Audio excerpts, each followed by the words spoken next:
There are 6 signs that you have a chance to get back with your ex. I'm going to explain those signs because at the moment you might be a bit lost, confused on whether you should fight to get back with your ex, whether you should move on. I'm going to share with you signs that you should actually fight, and at the end you'll see I'm going to share with you as well my formula that I use to assess a situation. Any clients or anyone who wants to become a client, I usually onboard them, I usually assess whether their situation, whether their case can be recoverable, and make sure that you have a chance. So any of my clients that I onboard, I make sure that they have a chance to get back with the ex, and I'm going to explain you this formula towards the end of this video, because the reason I don't want people to waste their time spending money on coaching, spending their energy trying to fight something that is already lost. And this is what I want you to do today, is to really assess whether you should move on or whether you should fight for your ex. I'll explain everything after the jingle. IGetMyExBack.com. Everyone deserves a second chance. The first sign is what you had was special. So I'm not talking about, you're 19 and you're calling me and telling me like I'm in love. It's my first girlfriend and I know she's the one. Of course, you can meet your wife when you're 19. That's not the point. But with experience, with years, you have the ability to sort of reflect and understand and have more of an idea of what is love or what is the perfect match for you. Also, not a flirt. I'm not really good at helping people who have been together for a couple of weeks, a couple of months, because by definition, I can't leverage their history. It's harder. It's not impossible, but it's harder. And so how do you know whether you had something special? First of all, I think you know it. You have this gut feeling. If you're in your 30s, 40s, 50s, you know what it means to be with someone special. You know whether this relationship is special. And maybe your ex told you, I've never been like this. I've never said this to anyone. I feel myself with you. These are strong signs that you are the person who are able to put them in this space. Your relationship was far something stronger than they had before. Okay, and when you start with this, the idea, our job, is to ensure that the reason they broke up with you now is stronger than what they had. But we have to reverse the process. It's always reversible, if it's a word. Because if you do the right things, and we discuss about the right things, of course they will want to get back to that relationship. Of course they will want to be with someone special. And you can be that someone special because you've done it in the past.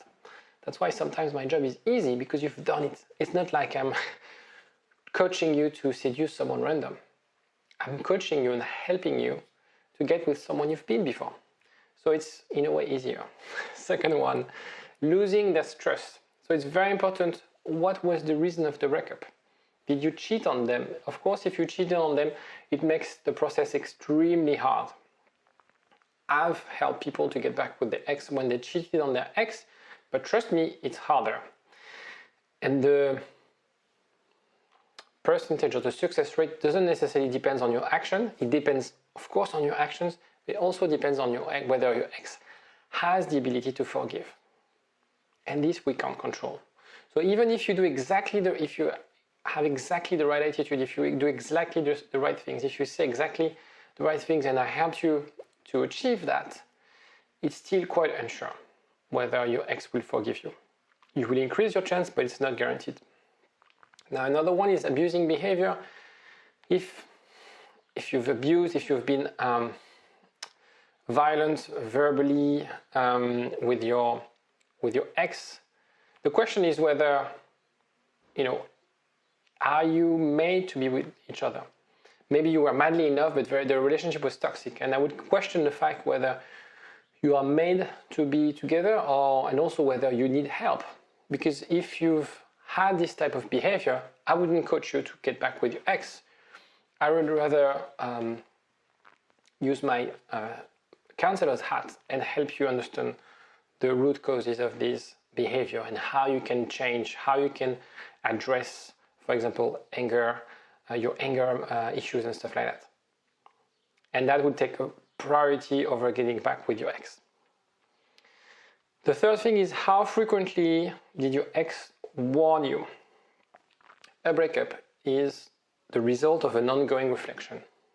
You've been together for years. Your ex didn't think his or her decision like this.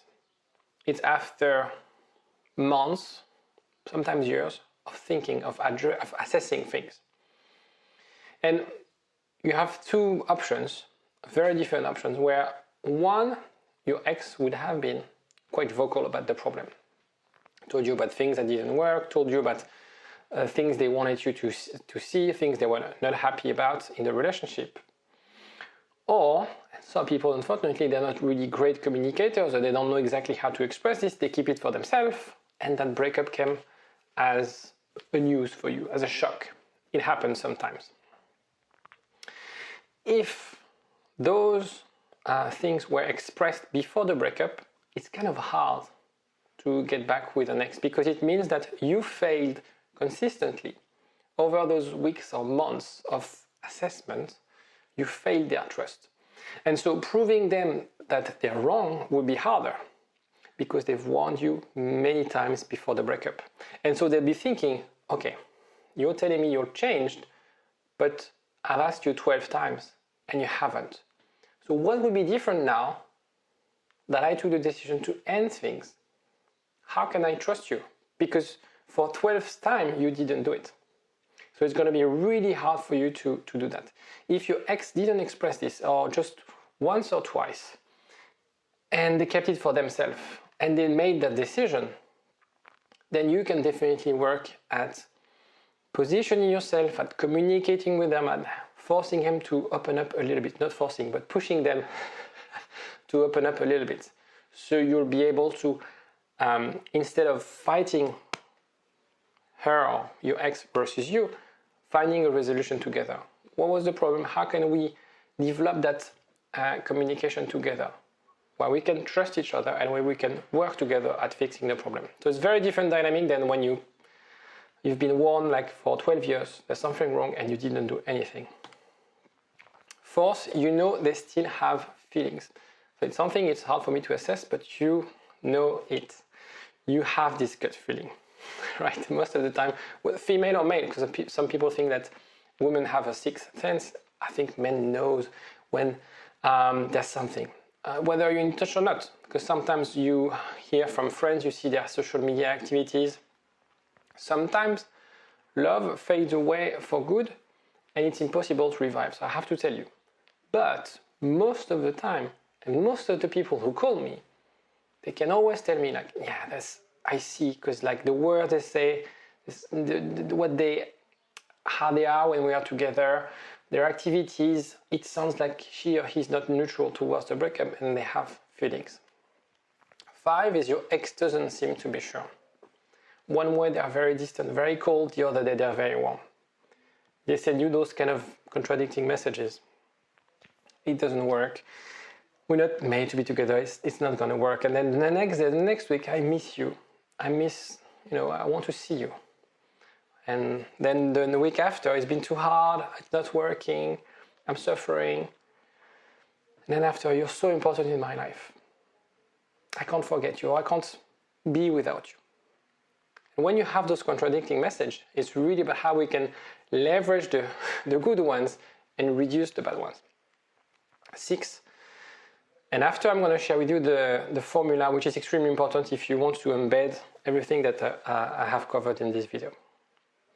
6, and it's very important, is whether this breakup is a result of something structural or situational. What I mean by that, whether your values, whether you guys are compatible or whether something got in the way. Usually, for married couples, it's really about things got in the way. When you take the decision to get married, you've sort of tested the relationship for a while and you basically think, okay, she or he is the right person for me, or mutually you decide this. But things got in the way. Kids, life crisis, health problem, financial problems, that creates some tension. And by failing to address those problems throughout the relationship, it can create a breakup. So think of it, if it applies to you, if you can remove one thing, because usually there's one thing happening that created the breakup, one thing in your life. Perhaps it's your mother-in-law, perhaps it's your kids, perhaps it's your work. If you could remove this thing, and you think, okay, if I can just assess this thing, address this thing, remove or add this thing, things will be different and will be together. This is because it is situational, it's not structural. Right? So it's very important for you to understand this. Structural, for example, if you're gay and your wife, you're gay, you're male, you're a gay male person is you're married to a woman. That's structural. You can't change, right? You can't change. Your wife can't change, right? That's an extreme case. Stupid case, not stupid case, but it's just to make a point. Situational. You've been in love. You've been married. Happy, but then you started to have your mother, because I have the case recently. Your mother is very sick and she needs some help, and you spend a lot of time looking after her, and so less time at home, and it's draining on the relationship. And it's hard for you to decide your mother, because your mother is ill and your wife doesn't get along with your mother and stuff like that. And that will have a massive impact on your relationship. Okay, so the formula. It's basically assessing the strength of the relationship that we discussed at the beginning. And then we remove things. We remove the distrust. We remove the missed opportunities. So anything that you didn't do throughout the relationship to fix things, that you were aware of and that you didn't do, that you decide not to do. And then very important ones, and it's the ones that I work with my clients, so it could be a plus or a minus, what you do after the breakup. So two types of, either you do things that are increasing your chance, or do you do things that are reducing your chances. For example, if you're needy, if you don't listen to what they told you, if you spam them, if you harass them, things like that, you would reduce your chance. If the other way around, you go no contact, you understand their needs, you work on yourself, you really craft a life that is aligned with what they're after, you increase your chance. And of course, you have the signs. Perhaps they clearly, consistently tell you that it's over. They would never, they don't change their mind, and over time they don't change their mind. Versus signs that we discussed before. They determine your chances of recovery. Okay? Is it 100% accuracy? Almost. The thing is, and if it doesn't make sense, another way for you to assess this is to take a quiz. I put together a quiz to assess exactly this thing. It takes 2 minutes and it's totally free. The link is in the description, and it basically provides you a score. And depending on this score, you will be able to assess whether you have a chance or not to get back with your ex, and you will know whether you should fight or whether you should give up and start moving on and find something else in the future. But it's very important, and this is basically more or less what's behind the curtain, how I created this quiz. Assessing those elements is about 20 questions, totally free, and you get the result right away. So in terms of tips, in terms of key takeaways, if your score is above 15 on the quiz, your chances are mostly about your actions now. And what will determine whether you will get back with your ex or not is not about what you had, it's not about the reason of the breakup, it's about what you do right now. Don't think about convincing them. Don't think about bribing them. When I say bribing them, it's like the big gesture, sending them flowers to at their workplace, showing up at their doorstep with chocolates or stuff like that. It doesn't work. It's about addressing things in your life. Again, if we assess that this is only based on a situation, what are the things that you could change in your life? What are the things that you could change within yourself? So your ex is not convinced that their decision was the wrong one.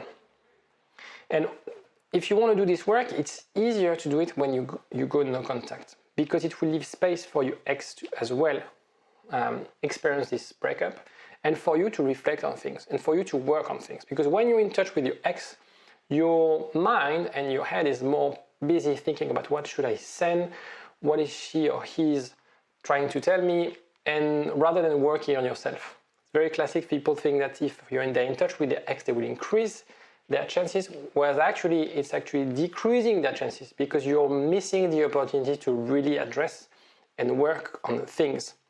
And the idea is when you create that space and work on yourself and address those things, you come back stronger. When you are back in contact with your ex, you come back stronger.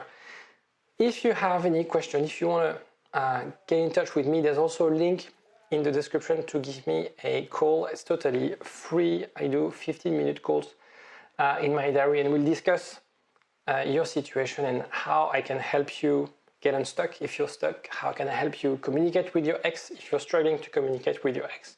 Or if you want to have some sort of an idea of your score and you want to share with me your quiz results, and you want to discuss whether, what should be your next actions, feel free to get in touch, and I'll see you next time. Bye-bye. IGetMyExBack.com. Everyone deserves a second chance.